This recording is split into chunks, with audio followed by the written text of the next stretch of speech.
अस्सलाम वालेकुम students.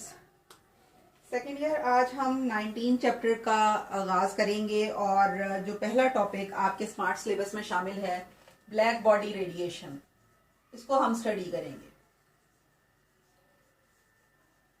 Radiation का वर्ड आप जहां भी यूज करेंगे इसका मतलब होगा इनविजिबल एनर्जी।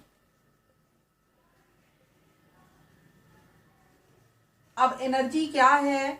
जैसे आप किसी बॉडी को अगर हीट अप करते हैं तो उसका टेम्परेचर इंक्रीज होता है, यानी वो बॉडी एनर्जी को एब्जॉर्ब करती है।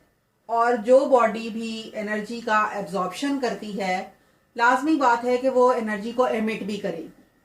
और जब ये एनर्जी को एमिट करेगी तो वो इनविजिबल एनर्जी होगी, जिसको हम रेडिएशन कहेंगे। यानी जब भी कोई बॉडी हीट अप किया जाता है वो रेडिएशन को एमिट करता है। और किस किस्म की रेडिएशन वो एमिट करेगा ये डिपेंड करता है उसके टेम्परेचर के ऊपर। लो टेम्परेचर पर जब बॉडी रेडिएशन को एमिट करेगा तो वो लॉन्गर वेवलेंथ की होंगी, क्योंकि हमने रिलेशन पढ़ा हुआ है एनर्जी का 8c/λ। यानी एनर्जी जो है वो इनवर्सली प्रोपोर्शनल होती है वेवलेंथ की। अगर वेवलेंथ लॉन्गर होगा तो एनर्जी लेस होगी, और अगर लैम्डा शॉर्टर वेवलेंथ होगी तो इसका मतलब ये है कि energy of that wave is greater. यानी जैसे जैसे आप टेम्परेचर बढ़ाते जाएंगे तो शॉर्टर वेवलेंथ अचीव होगी, यानी एनर्जी ऑफ रेडिएशन इंक्रीज होती जाएगी। और अमाउंट ऑफ रेडिएशन जो होगी वो हमेशा डिफरेंट वेवलेंथ के लिए डिफरेंट होगी। इसके लिए हम एक एग्जांपल लेते हैं। जैसे एक प्लैटिनम वायर अगर हमारे पास है और उसको हमने हीट अप किया है, तो जैसे जैसे आप उसको हीट करते जाएंगे और टेम्परेचर बढ़ता जाएगा तो 500 डिग्री सी पर जब आप उसको देखेंगे तो ये डल रेड कलर की होगी। मजीद टेम्परेचर इंक्रीज करेंगे, 900 डिग्री सी तक कर देंगे तो ये चेरी रेड कलर अडॉप्ट कर जाएगी। और उसके बाद जब आप इसको मजीद हीट अप करेंगे तो ये ऑरेंज रेड बन जाएगी एट 1100 डिग्री सी। अगर मजीद इसको गर्म करेंगे तो 1300 डिग्री सी पर ये येलो हो जाएगी। और जब मजीद इसको हीट अप करेंगे और 1600 डिग्री सी तक चले जाएंगे तो ये वाइट कलर में चेंज हो जाएगी। अब ये जो डिफरेंट कलर्स हैं, फिजिक्स में हम इनको डिफरेंट वेवलेंथ्स कहते हैं। यानी जैसे जैसे आप टेम्परेचर को इंक्रीज करेंगे इनकी वेवलेंथ लॉन्गर से शॉर्टर की तरफ चेंज होती जाएगी, और इसी हिसाब से ये कलर भी चेंज होते जाएंगे। यानी वेवलेंथ के चेंज होने से डिफरेंट कलर्स अपीयर होंगे, और वेवलेंथ के चेंज होने का मतलब है जो एनर्जी उन्होंने एब्जॉर्ब की है उनका चेंज होना।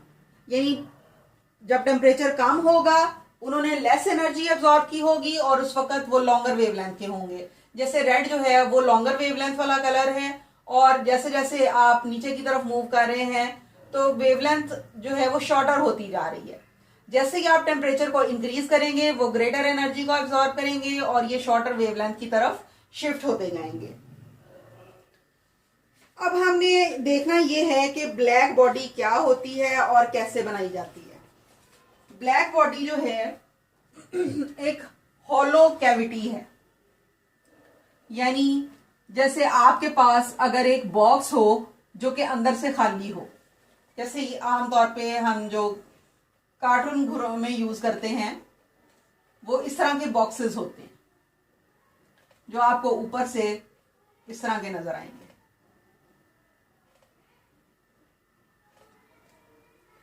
और अगर आप इसकी किसी एक वॉल में ये होल कर लें, अंदर से ये खाली है और इसकी ये सारी अंदर वाली सरफेस जो है ये ब्लैक एंड है। यानी ब्लैक कलर की कोटिंग हमने इसलिए की है क्योंकि ब्लैक कलर एक अच्छा एब्जॉर्बर है, और जितनी रेडिएशन हम इसके ऊपर फॉल करेंगे ये उनको अच्छे तरीके से अपने अंदर एब्जॉर्ब कर लेगा।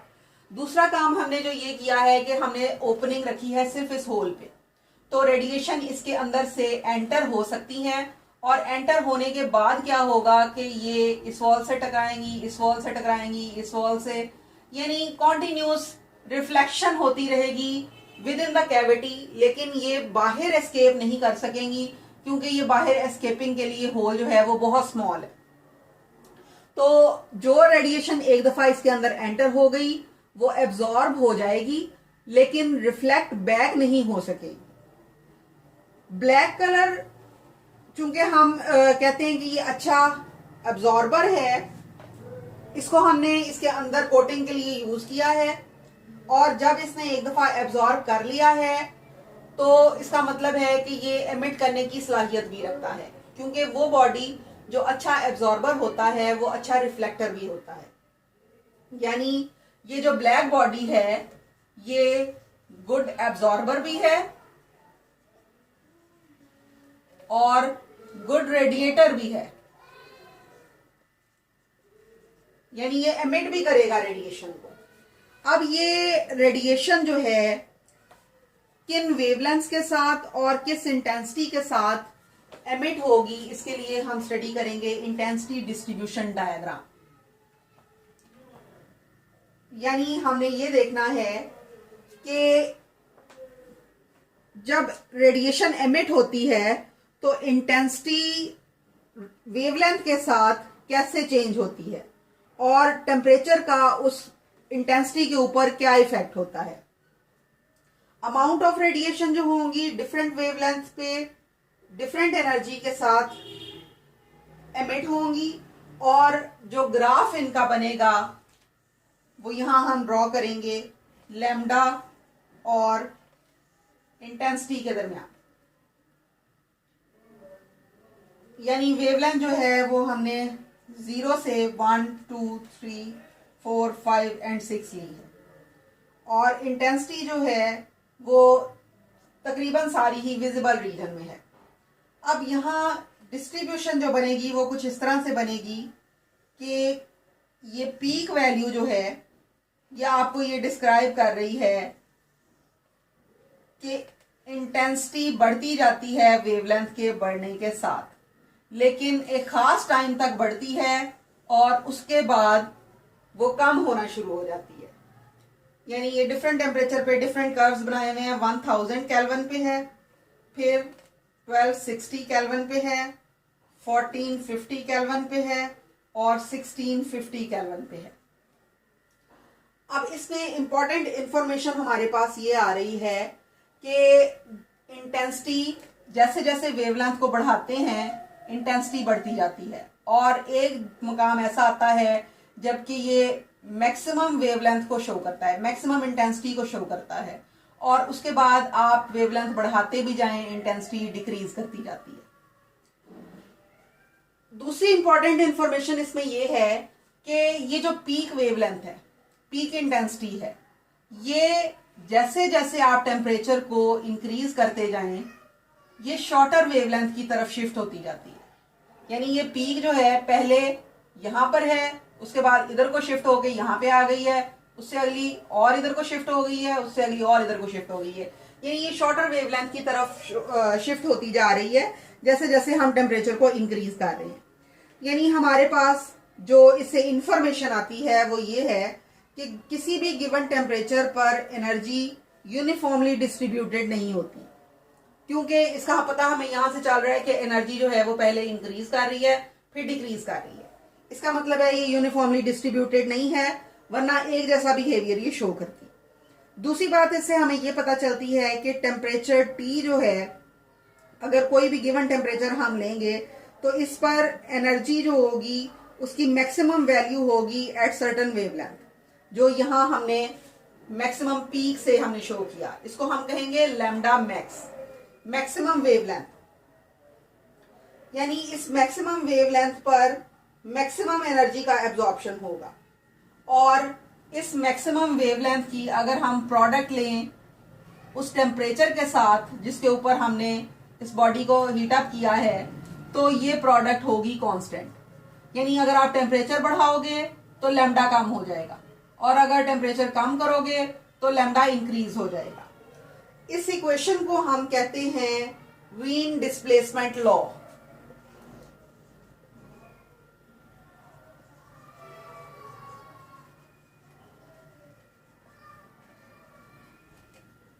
और यहां पर ये जो कांस्टेंट है इसको हम वीन्स कांस्टेंट कहेंगे और इसकी वैल्यू होगी हमारे पास 2.9 10⁻³ मीटर केल्विन।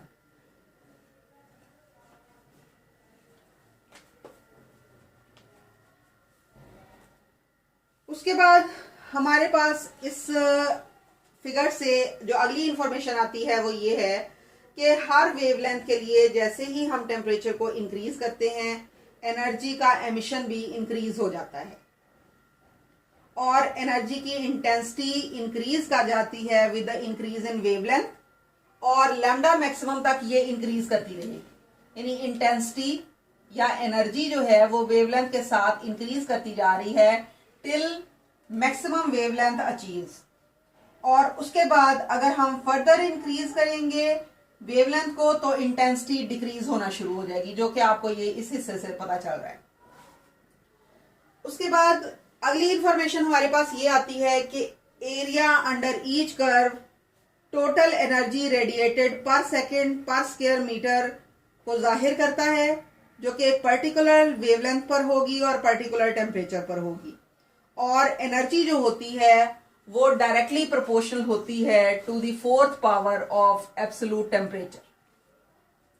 यानी पर एरिया पर स्क्वायर मीटर के हिसाब से पर सेकेंड में जो एनर्जी ये रेडिएट करेगा वो डिपेंड करती है इसके 4th पावर ऑफ टेम्परेचर के ऊपर। और यहां पर जब आप इसको इक्वेशन में चेंज करेंगे तो इक्वल का साइन यूज करेंगे और कांस्टेंट सिग्मा इसके साथ मल्टीप्लाई करेंगे और सिग्मा जो है यहां पर स्टीफन्स कांस्टेंट है। इसको स्टीफन कांस्टेंट या बोल्ट्जमैन कांस्टेंट कहते हैं और इसकी वैल्यू होती है 5.67 10⁻⁸ वाट पर मीटर स्क्वायर पर केल्विन 4।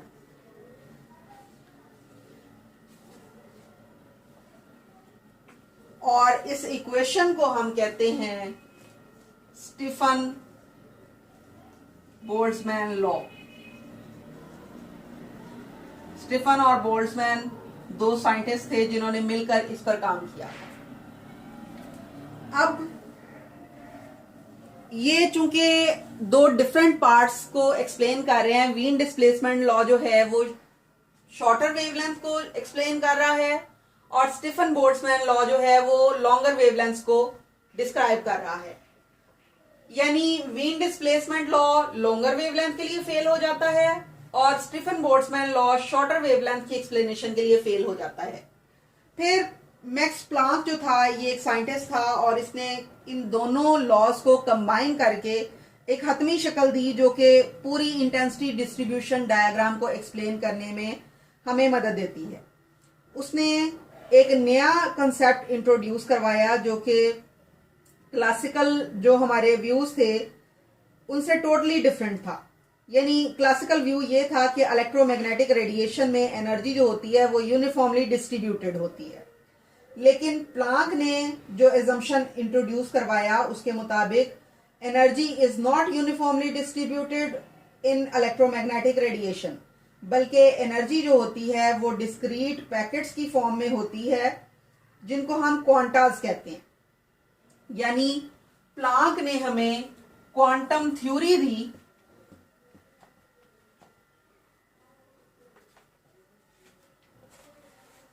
प्लांक क्वांटम थ्योरी इसको बोलते हैं। इसके मुताबिक जो इलेक्ट्रोमैग्नेटिक रेडिएशन है वो क्वांटाज पर मुश्तमिल है। यानी एक को हम क्वांटम कहेंगे और अगर ज्यादा होंगे तो क्वांटाज कहेंगे। यानी अगर आप एक वेवलेंथ लेते हैं किसी वेव की तो ये पैकेट्स ऑफ एनर्जी पर मुश्तमिल है जो कि कॉन्टिन्यूस मोशन में है, एक के बाद दूसरा तसलसल के साथ आता जा रहा है। इसलिए आपको इस बिहेवियर में और क्वांटाज वाले बिहेवियर में डिफरेंस बहुत मुश्किल से पता चलता है। लेकिन चूंकि ये इंटेंसिटी डिस्ट्रीब्यूशन डायग्राम को एक्सप्लेन करने के लिए सक्सेसफुल थी, तो इस वजह से ये क्वांटम थ्योरी पर मैक्स प्लांक को नोबेल प्राइज दिया गया इन 1918। और इसके मुताबिक एनर्जी क्वांटास की एनर्जी जो होती है वो h इंटू एफ के इक्वल होती है, जबकि h जो है इसको हम कहेंगे प्लांक्स कांस्टेंट और इसकी वैल्यू होगी 6.63 10⁻⁻34 जूल सेकेंड। और f जो है ये है फ्रीक्वेंसी ऑफ क्वांटा।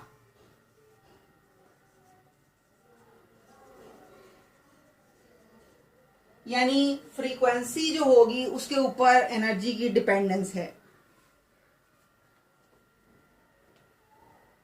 उसके बाद आइंस्टाइन ने फोटोन थ्योरी पेश की, जिसको extension of Planck quantum theory ही कहा जाता है। यानी उसने प्लांक के आइडिया को ही एक्सटेंड किया और ये बताया कि जिस तरह से मैटर एटम्स पर मुश्तमिल है, यानी ग्रैनुअल नेचर है मैटर की, उसी तरह से रेडिएशन की भी ग्रैनुअल नेचर है। ग्रेन जिस तरह से कहा जाता है दानों की शक्ल में, जर्रों की शक्ल में ये एनर्जी क्वांटास होते हैं। तो ग्रैनुअल नेचर है इलेक्ट्रोमैग्नेटिक रेडिएशन की, जो कि प्रोड्यूस हो रही है एटम्स के अंदर से। और आइंस्टाइन ने इन टिनी पैकेट्स को फोटॉन्स का नाम दिया। यानी उसने कहा कि ये जो इलेक्ट्रोमैग्नेटिक रेडिएशन है ये फोटॉन्स पर मुश्तमिल है। और ये फोटॉन्स जो हैं ये चूंकि पार्टिकल्स हैं, और पार्टिकल्स की प्रॉपर्टी ये होती है कि उनके पास मैस होता है और मोमेंटम होता है। यानी प्लांक की क्वांटम थ्योरी को उसने आइंस्टाइन की फोटोन थ्योरी में कन्वर्ट कर दिया, फोटोन थ्योरी। और चूंकि उसने एनर्जी को स्मॉल पैकेट्स पर मुश्तमिल कहा, जिसको उसने फोटॉन्स का नाम दिया, और ये फोटॉन्स चूंकि पार्टिकल्स थे तो इनका कुछ ना कुछ मोमेंटम था, और उसने एनर्जी और मोमेंटम को रिलेट किया by the equation E is equal to PC। और इससे पहले हमने चूंकि प्लांक थ्योरी में पढ़ा है कि H F के इक्वल होती है ये एनर्जी, तो उसने इन इक्वेशंस को कंबाइन किया, यानी PC उसके मुताबिक H F के इक्वल थी। और अगर हम इन पार्टिकल्स का मोमेंटम निकालें तो ये H F ओवर C के इक्वल है। और चूंकि हम इक्वेशन पढ़ते हैं V is equal to F lambda की इन केस ऑफ वेव्स, तो यहां पर V की जगह हम C ले रहे हैं। ये हमारे पास C is equal to F lambda की इक्वेशन है। और अगर हम इस टर्म पे F ओवर C इसको बनाएं तो ये C इधर आके डिवाइड हो जाएगा और ये इधर जाके डिवाइड हो जाएगा, तो 1 over lambda is equal to F over C। यानी इस पूरे F ओवर C के की जगह हमने 1 ओवर लैम्डा को पुट कर दिया, तो ये हमारे पास इक्वेशन बन गई P is equal to H by lambda. यानी उसने रिलेट कर दिया वेवलेंथ को मोमेंटम के साथ, यानी वेव नेचर को उसने पार्टिकल नेचर के साथ लिंक कर दिया। यानी ये जो हमने वेव पार्टिकल डुअलिटी पढ़ी हुई है कि रेडिएशन जो होती है कहीं वेव के फॉर्म में बिहेव करती है और कहीं ये पार्टिकल नेचर के तौर पे बिहेव करती है, तो ये हमें एक्सप्लेन हो गया आइंस्टाइन की फोटोन थ्योरी से कि रेडिएशन की ड्यूअल नेचर होती है। वो कभी एज पार्टिकल मूव करती हैं, बिहेव करती हैं, और कभी वो एज वेव बिहेव करती हैं।